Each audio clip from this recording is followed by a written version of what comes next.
it's me. Welcome back to another video. Today I'm going to be, well, I wanted to show you the current state of my jumbo braids that I did do. I've had them in for about, let's say, 4 weeks, and it's time for them to go. It's the frizzy, my hair is coming out, it's too much. So I'm just gonna take this time to take these out with you guys, and then also tell you guys about what I've learned during this experience of doing my own braids for the first time, and what I would do differently the next time I do these, because I do plan on doing these again, because honestly when I first did them they look really nice, and I think I've learned a lot throughout that process that would help the next time I do them. Let's just get right into the video. So I'm gonna be using scissors. I got a rat tail comb. So I like to start taking my hair off from the front because it inspires me to take out the whole hair. So we're just gonna go ahead. I'm gonna take them out one at a time completely. Like cut the rubber band out.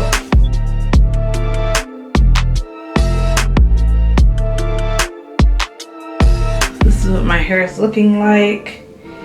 My ends feel dry, but the hair itself doesn't feel too bad.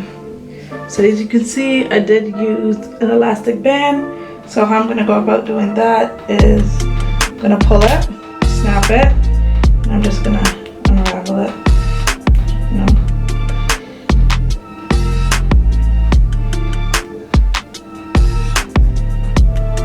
Alright, and bam!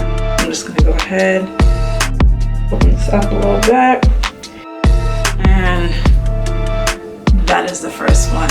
Okay, so what I've learned through this experience is, one, don't underestimate yourself, because I honestly didn't know how they were gonna come out, but they came out a lot better than I was thinking the process was going when I started, right? That's the first thing. Second thing is, when it comes to technique, right? Well, no, first, let's talk about the hair that I use. I would not recommend the hair that I use, either pack, really. Because when I was purchasing the hair, I was trying to be cost effective, cost efficient, you know, which is fine. I don't think, you know, you have to break the bank to get hair. But I could have put a little extra money out so I'd be able to get a hair that was a better quality, because for one, the texture of it while braiding is not, you know, optimal. It tangles a lot. And then on top of that, like, I don't know if you could really see, but like, this is after only 4 weeks. It's lost a lot of the luster that it had originally.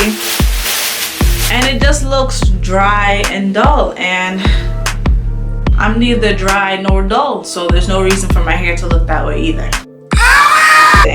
When it comes to the technique of what I did, so if you watched the previous video, if not, it will be linked in the description or it'll be up in the iCards in the corner. I cut the packs of hair in half, and then I stretched them. What I would do differently next time is, instead of cutting the packs in half, I would just buy more hair and split them the long way, instead of cutting them into two horizontal I mean, I guess either way it's gonna be horizontal, but like having the two longest sides, right? The two longest, I don't know how to explain. What? Bro, what are you talking about, man? Okay, hold on, give me a second. Alright, here's a sponge. So when I was doing the hair, right, I cut the packages this way, right? So it gave me a piece that was this long and another piece that was this long, right? What I would do differently is I would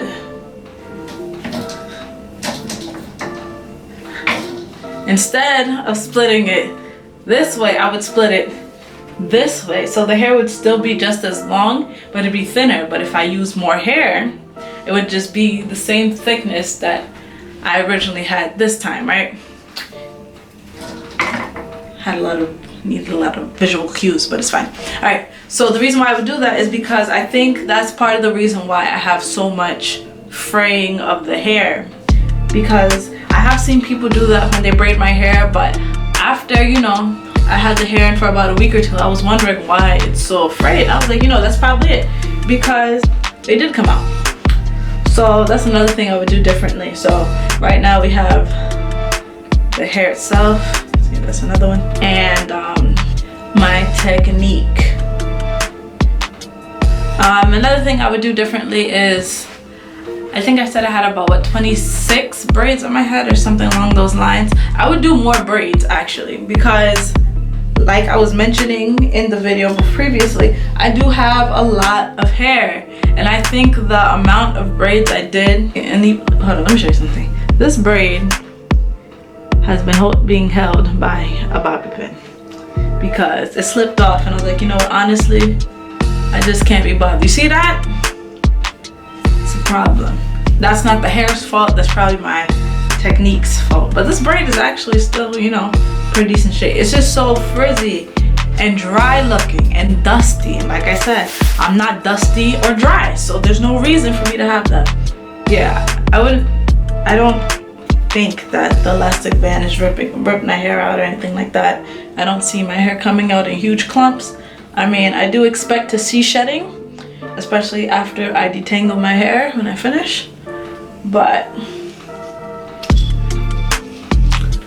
I don't see an unreasonable or unruly amount. Yeah. So yeah, like I said, I would definitely do more braids.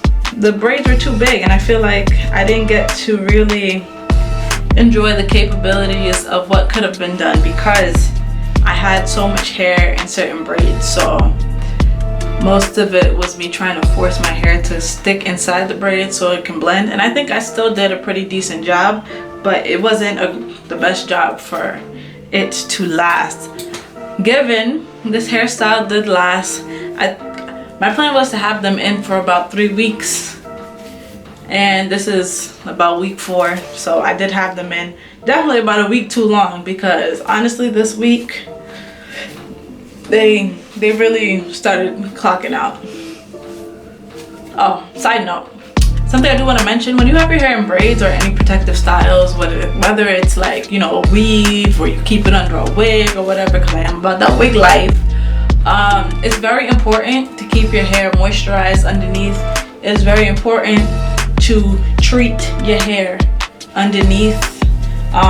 It's very important to keep your hair moisturized underneath, because if your hair isn't moisturized, it's going to be more prone to breakage. If your hair isn't moisturized, it's not gonna be in a healthy state or a good state when you take the braids out or whatever the protective style is. And when I say moisturize your hair, I don't mean just oiling your scalp. Oiling your scalp isn't bad, right? It does have its nutritional value for your head, but that's not enough. I think I showed you in the other video the Stossifro. If I can't, well, I'm not gonna go get it now. I'll probably just show you a picture somewhere to let you know what I use to moisturize the roots of my hair and my scalp. I use the Stossifro spray. Get that from the beauty supply store. You can get it from Walgreens, you can get it from Walmart, you can get it from CVS. It is very accessible. Using that plus oiling your scalp definitely helps your hair retain moisture. Keeping your hair moisturized when your hair is in braids and everything also helps with the takedown process, because your hair won't be so pressed to stay inside. But yeah, overall I think this came out pretty well. I also use like a oil sheen spray to, you know, try to bring luster back into it, and, you know, just help give my hair another coating of, you know, oil. Elastic bands are definitely better than rubber bands in every way, shape, or form. I think the reason why they're so good is that when you stretch them, they don't, like, not that they don't contract back, they don't do it automatically. Like, you can stretch them out to a certain point and then they just won't revert back to the same tightness that it originally did, which I do think helps reduce breaking. So if you were to do this on yourself, I would suggest elastic bands. If y'all are wondering what I'm gonna do with my hair after, about to pop on a wig. That wig life, I'm ready for a wig. I mean, I was thinking maybe, you know, I'd braid my hair or something, do something crochet, but I'm ready to plop it on and go. Plop it on and go. Yeah, you can see it's just kind of tangled. It's kind of tangled. It's just a lot. These gems, they worked out pretty well. Also purchased from the beauty supply store. The beauty supply store is a wonderful place to be. This is honestly the best part about these braids. Honestly, I'm someone who takes their braids out by themselves all the time because I don't trust nobody with my edges. And oh, actually, there's one more thing that I would do differently. So as y'all saw in that other video with me struggling to part my hair, y'all, I mean, I already mentioned I do suggestive parting, but the next time I do this, I'm gonna part my hair or go about parting my hair a lot different. So I would part the back, do the front, the sides, and then do the crown portion of my hair, like this whole section last, because I feel like when I ended up parting the hair, the portions that I wanted weren't exact, especially like on the perimeter. That's where people see the most, like especially if you put your hair up, put it down or whatever. That really helps you get the whole vibe. It's not that the crown isn't important, the whole thing as a whole, I wanted it to look nice. But I feel like if I would have really like sectioned off the perimeter of my hair for the parting, it definitely would have came out better. I would have had a better idea of how to go about it, and then I think it would have also helped with the longevity of the style. So it's just a lot. It's a learning experience. Honestly, I do recommend people trying to do their hair because honestly, I don't have money like that. I'm not a big baller yet. I do like to find alternatives or to going to a salon, a braiding shop. The whole style, including the hair, the grease mousse, the hair charms. That's maybe the comb. It was probably all together between 16 and 20 bucks. And that is cheap. And I don't want nobody snatching my edges. Not that I feel like, well no, there's one time that I feel like my edges were tried, but. All right, so I'm gonna finish up and then I'll come back. All right, I'm back. The locks are free. This is my current state of my hair.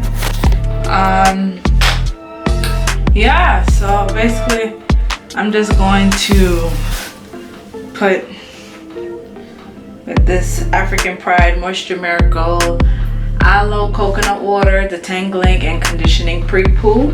It's gonna be my first time using it. I usually just use Vivo 5, a cheap conditioner, help moisturize so I could detangle it and then let it sit and then be ready for my wash process. Not going to record all of that. So thank you for tuning in. I hope you've learned from my mistakes. Remember to be you, stay blessed, and I'll catch you in the next one. Bye.